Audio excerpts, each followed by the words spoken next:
Tyler was surrounded by laughter, Coach Reynolds joining in. When he claimed his grandfather was a Marine Special Forces legend, the gym doors suddenly opened and everything changed. It was day one of Military Appreciation Week at Westfield Elementary. The gymnasium had been transformed into a showcase of American patriotism.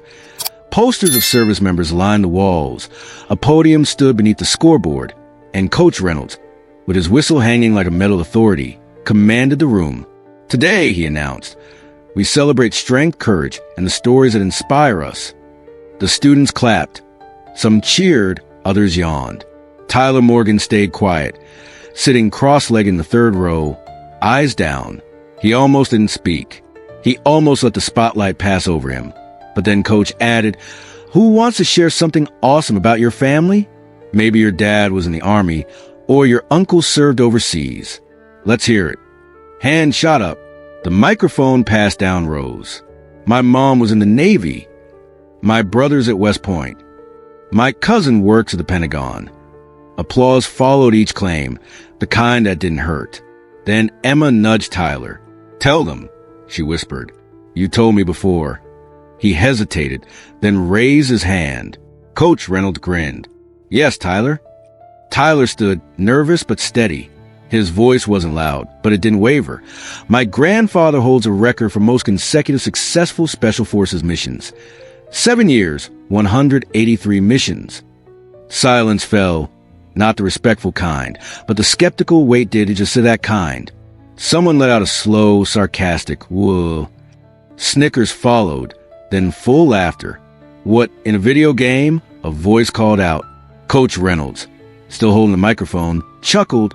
Not a full laugh, just enough to crack something invisible in Tyler's chest. That's quite the statistic, Tyler, he said. You sure it wasn't from a movie or something? The gym erupted. Tyler remained motionless, arm rigid at his side, throat burning. He knew defending himself would only make things worse. A boy in the back row pantomimed machine gun fire, making explosive sound effects. Look out, it's Special Ops Tyler. Even Emma looked down, biting her lip. Coach Reynolds, sensing the shift, raised his hands. All right, let's be nice. We love big imaginations, don't we? But it was too late. The gym had already chosen its joke of the day. By lunchtime, crude drawings appeared on hallway whiteboards. Stick figures and oversized helmets labeled Grandpa Rambo. In the teacher's lounge, Reynolds was still laughing. Kid said his grandpa completed 183 Special Forces missions. I mean, come on. I teach 5th grade, not fairy tales. Someone muttered, hope his grandfather doesn't show up and prove you wrong. Reynolds snorted. I wish. Then at least the story would be worth telling. What Coach Reynolds didn't know, what none of them knew, was that someone had already checked the school website that morning. Someone with callous hands, a cabinet full of medals, and memories that hadn't faded. By second period, Tyler's claim had evolved from mockery to meme. Someone had drawn it in colored pencil and taped it to his locker. A stick figure in night vision goggles being knocked out by a flying pizza. Caption, Grandpa Stolen Valor serving L's since 1980. By lunch, it had been redrawn, scanned, turned into stickers, and slapped on water bottles. Kids were inventing fake missions in the hallway. Mission 184, taking out the trash without crying. Tyler said nothing. He didn't tear down the papers, didn't argue, didn't explain. He just moved slower, sat quieter, let the storm pass over him while it soaked through everything. In gym class, it intensified. Coach Reynolds was running drills, and when Tyler lagged behind, he called out loud enough for everyone to hear. Come on, champ. Thought Special Forces ran in the family. That drew laughs and even a whistle from another student. Then Reynolds added, let's go, Stolen Valor. The nickname stuck like a splinter. During recess, older boys blocked Tyler by the vending machines. One held a pencil like a microphone. Exclusive interview with the grandson of Captain America. Sir, how does it feel to invent an entire military career? Tyler kept his eyes fixed on the juice machine. Maybe next time he'll say his grandpa was a Navy SEAL who fought aliens. Another boy laughed. They didn't push him. They didn't have to. Words struck harder. when delivered with laughter. At home, Tyler opened his school folder and stared at the pages he once filled with his grandfather's accomplishments. Dates, missions, medals, all written in his neat handwriting. He tore them out, folded them until they were small enough to forget, and dropped them in the trash. That night, he ate dinner without speaking. Master Sergeant James Steele Wilson noticed. Of course he did, but he didn't push. He just asked, "Tough day?" Tyler gave a small shrug. "Did you tell them?" James asked quietly. Tyler paused, then nodded. James nodded back. Then it was a strong day. The next morning, the drawings multiplied on Tyler's locker. Someone had added cartoon explosions to the waffle. In the PE office, Coach Reynolds was sipping from a protein shake, retelling the moment like a stand-up routine. And then the kid just says it like it's normal. "My grandpa's a Special Forces legend." I mean, seriously, you can't make this stuff up. The other teachers chuckled, but the custodian didn't. He just kept sweeping near the door. Later, when everyone left, he paused by Reynolds' desk, looked at the class roster tape there, and at one name in particular. His eyes narrowed before he walked out, broom still in hand. Miles away, in a garage filled with old boots and older memories, James Wilson stood holding a worn leather photo album he hadn't opened in years. Something about Tyler's silence at dinner, something about how quiet the boy had become, told him it was time. It was Thursday, the day Coach Reynolds decided to make an example of Tyler. The gym was buzzing with energy from the 5th grade relay races. Reynolds stood near the center circle, his whistle bouncing with every step. "All right, time for some real fun," he announced, voice too loud for the space. He clapped once, and the echo snapped across the polished floor. "Let's see what our very own Special Forces royalty can do." Heads turned. Laughter rippled through the crowd. Tyler froze. "You said your grandpa was a combat legend, right?" Reynolds smiled, not kindly. "So you got the genes." He tossed a pair of tactical gloves to the floor. They skidded across the gym, landing by Tyler's sneakers. "Come on, Tyler. Show us your combat stance." Tyler didn't move. A kid in the front row nudged his friend. He was going to go full G.I. Joe. Another bet. $5 he does a commando roll and lands in tears. Reynolds took exaggerated steps backward. "Hands up. I'm kidding. It's just a demo, no pressure." His tone said otherwise. Tyler bent down and picked up the gloves. They were too big, the straps hanging loose. He slid them on anyway. The gym grew quiet, but not in a good way, the kind of quiet before disaster. Tyler stood in the center, feet apart, hands up. It wasn't perfect form, but it was enough until Reynolds said, "Oof, looks more like ballet than combat." Let's hope Grandpa didn't pass down his tactical skills. The gym exploded with laughter. Some kids laughed too hard. Some watched Tyler's eyes. One boy mimed getting shot and spinning like a cartoon. Tyler's breath stuttered. He looked down. His shoes felt like concrete blocks. "Try a combat move," Reynolds called. Tyler hesitated, then raised one foot slowly and attempted a low defensive stance. He lost balance, stumbled. Not a fall, just a slip, but enough. Reynolds clapped twice. "Ladies and gentlemen," he announced, "I present to you the most elite warrior of 5th grade, Special Ops Stumbles." The laughter echoed longer, meaner. Tyler removed the gloves and set them down gently, like they belonged to someone else's story. He walked back to the bleachers, sat down, and didn't look up for the rest of class. Afterward, in the locker room, someone had drawn a chalk outline on the floor. Above it, Tyler versus gravity, 0 to 1. That night at home, Tyler didn't mention gym class, didn't mention Reynolds, didn't mention the gloves. He just sat at the kitchen table, staring at a cereal box, fingers tapping softly against the wood. James didn't push. He just pulled a chair beside him and sat quietly. Later, when Tyler was in bed, James went to garage.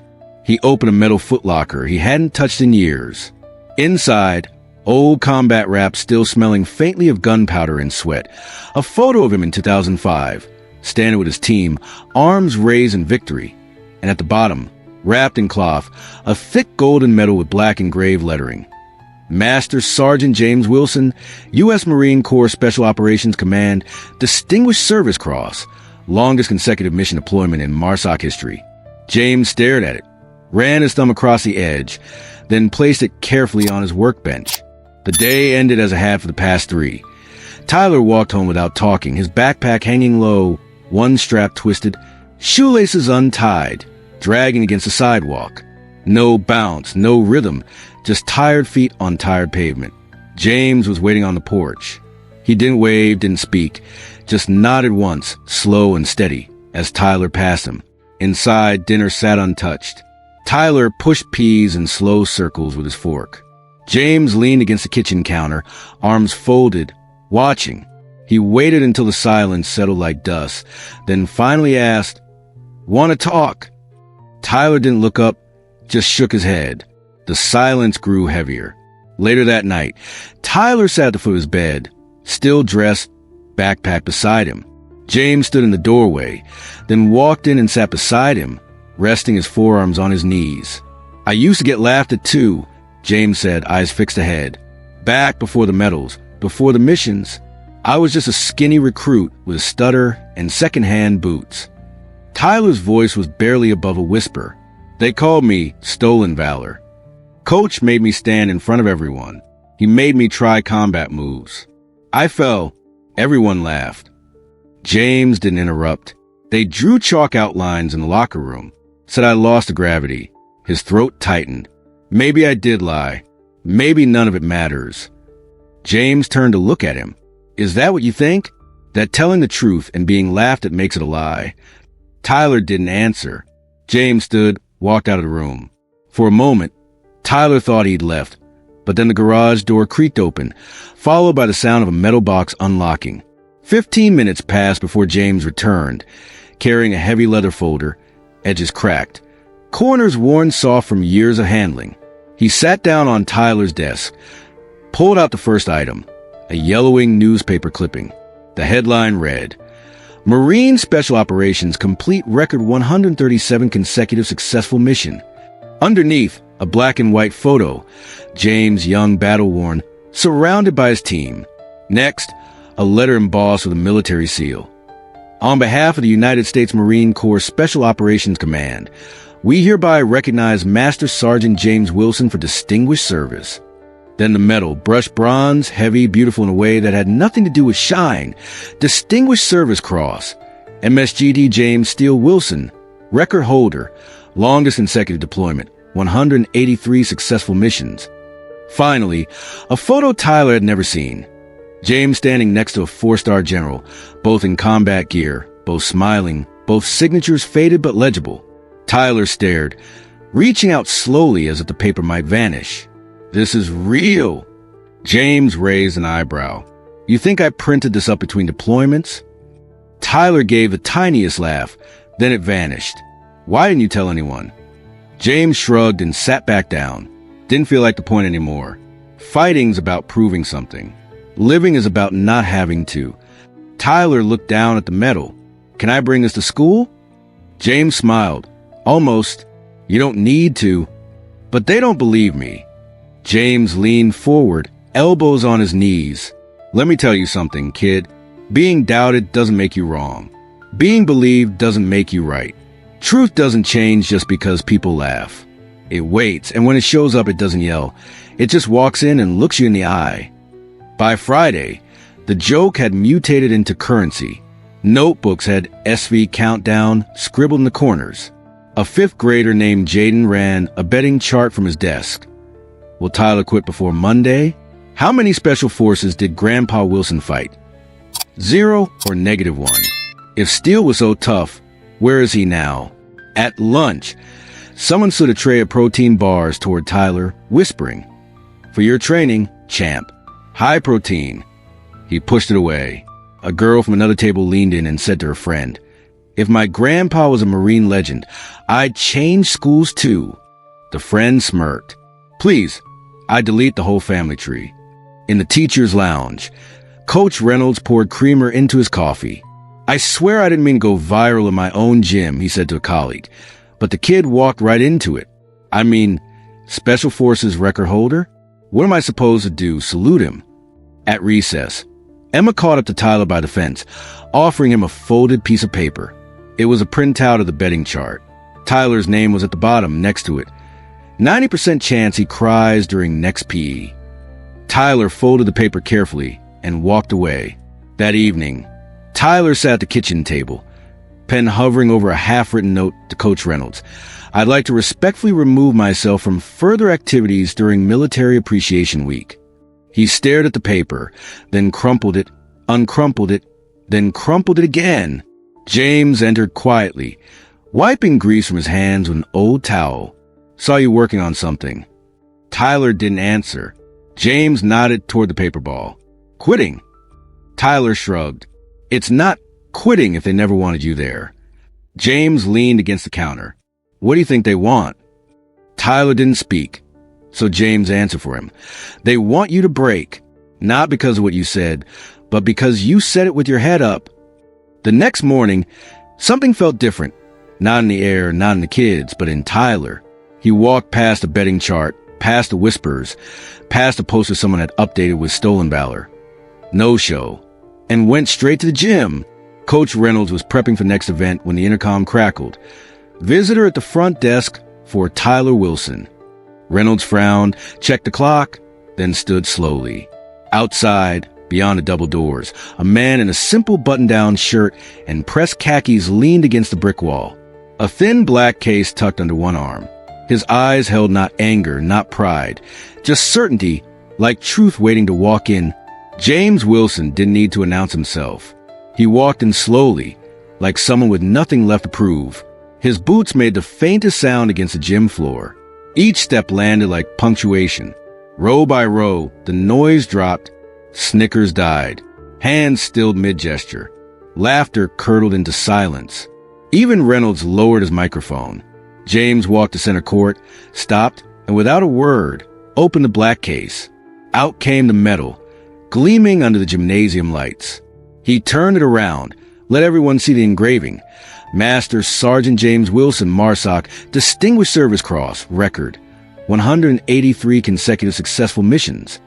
Someone in the bleachers let out a breath they hadn't realized they were holding. James placed a medal on the scorer's table with both hands, deliberate, precise. Then he looked directly at Reynolds. No smile, no anger, just truth. Reynolds swallowed hard and set his microphone down completely. James finally spoke, his voice low but carrying effortlessly. Someone here said special operations experience sounded unrealistic. A few heads turned. Some sank lower. He glanced at Tyler, who didn't blink, then looked back at Reynolds. You train their bodies. James said, I hope you also teach what it means to keep your word, especially when no one believes it. The gym remained silent. Not awkward silence, but the kind you hear when children realize something significant has happened without fireworks or shouting, just quiet dignity. James picked up the medal, held it out toward Tyler. Tyler stood, walked forward. His hands trembled slightly, but he took it, held it steady. Behind him, the gym watched in complete silence. Tyler didn't say anything. He didn't need to. James turned to leave, took 2 steps, then stopped and looked over his shoulder. You don't have to clap for the truth, he said, but you should never laugh at it. Then he walked out. 3 weeks later, a new display appeared in the school trophy case. Simple, unannounced. Inside, a pair of worn combat boots, dog tags, and a framed mission patch. Below, on a brass plate, a single line of text. Courage isn't loud, but always shows up. Tyler saw it between classes, didn't smile, didn't stop, just nodded once and kept walking, head up. Perhaps the most powerful lesson wasn't just about military service or medals. It was about how we treat each other's truths, how quickly we judge, and how slowly we learn. In a world where the loudest voice often wins, James Wilson showed that real strength is found in quiet dignity and unwavering integrity. Have you ever stood up for something true when everyone doubted you? Or perhaps you misjudged someone only to discover how wrong you were. The courage to face ridicule and the humility to admit mistakes. These are the real battles fought every day, not on distant battlefields, but in classrooms, offices, and homes across America. Share your story in the comments below. When was a time you had to defend your truth? Or when did someone's quiet dignity change your perspective? Like this video if you believe in standing tall, even when standing alone. And subscribe for more stories that remind us what real courage looks like. Because the truth doesn't need applause. It just needs to be remembered.